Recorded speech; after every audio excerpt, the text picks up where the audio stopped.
曾經雄霸一方嘅衛星寬頻霸主，今日竟然要走去美國申請破產保護。呢單嘢唔係普通生意失敗，而係一場由低軌道衛星發動嘅降維打擊，將成個 GEO 靜止軌道生意打到趴喺度。Hughes 呢間公司對住 SpaceX 嘅 Starlink 星鏈，唔係輸幾年，係由頭輸到尾，直頭係技術路線嘅全面潰敗。佢哋啲公關仲話係市場競爭激烈，講呢啲根本係成個技術架構同商業模式仲停留喺撥號上網年代。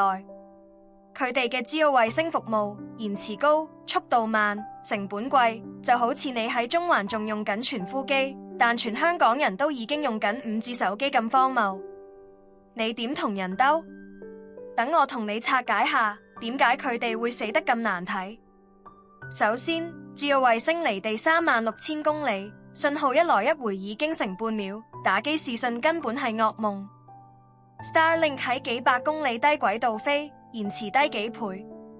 其次 ，Hughes 嘅服務要裝個大鑊天線，安裝複雜到喊。Starlink 個碟自動對升，插電就用。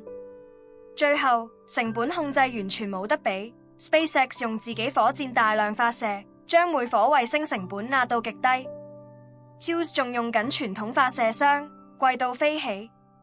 去到呢度，等我做個總結，喺科技界唔係你歷史悠久就大晒。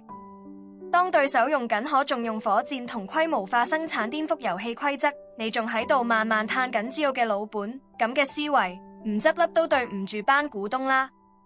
時代拋棄你嘅時候，連一句再見都唔會講，抵死。呢集嘅分析就講到呢度。想睇更多深入嘅專題報道，訂閱與否隨你，但我哋嘅更新係最硬核嘅。下集見。